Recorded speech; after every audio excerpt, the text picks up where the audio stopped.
মাগুরায় শিশু ধর্ষণের ঘটনায় হওয়া মামলায় গ্রেপ্তার 4 আসামির রিমান্ড মঞ্জুর করেছে আদালত। মূল অভিযুক্ত ভুক্তভোগী শিশুর বোনের শ্বশুরকে 7 দিন, স্বামী, শাশুড়ি ও ভাসুর প্রত্যেককে 5 দিনের রিমান্ড মঞ্জুর করা হয়েছে। রোববার আসামিদের আদালতে হাজির করার কথা থাকলেও নিরাপত্তা নিয়ে শঙ্কা থাকায় তা সম্ভব হয়নি। পরিস্থিতি বিবেচনায় দিবাগত রাত 12টার পর Magura chief judicial magistrate Mohammad Abdul মতিনের আদালত তাদের রিমান্ড মঞ্জুর করে। রিমান্ড শুনানি শুরু হলে মামলার তদন্ত কর্মকর্তা সদর থানার পরিদর্শক মোহাম্মদ আলাউদ্দিন সব আসামিদের 7 দিন করে রিমান্ড আবেদন করেন। এ সময় আসামিদের পক্ষে কোনো আইনজীবী শুনানিতে অংশ নেননি। আদালতে আত্মপক্ষ সমর্থনের সুযোগ দিলে নিজেদের নির্দোষ দাবি করেন আসামিরা। রিমান্ড না দেওয়ারও দাবি করেন তারা। ধুলো, ময়লা ও ক্ষতিকর ধূলিকণা থেকে নিমিষেই মুক্তি দেয় চৌধুরী এয়ার পিউরিফায়ার।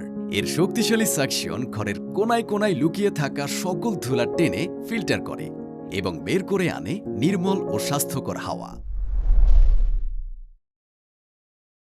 মামলার তদন্ত কর্মকর্তার পক্ষ থেকে জানানো হয়, ভুক্তভোগী শিশু অচেতন থাকায় জবানবন্দি নেওয়া যায়নি। উভয় পক্ষের যুক্তিতর্ক শেষে মামলার মূল অভিযুক্তের 7 দিন ও অন্য 3 আসামির 5 দিনের রিমান্ড মঞ্জুর করেন আদালত। উল্লেখ্য, গত শনিবার শিশুটির মা বাদী হয়ে নারী ও শিশু নির্যাতন দমন আইনে মাগুরা সদর থানায় মামলা করে। আসামিরা আগে থেকেই পুলিশের হেফাজতে ছিলেন। ওই মামলায় গ্রেপ্তার দেখিয়ে তাদের কারাগারে পাঠানো হয়।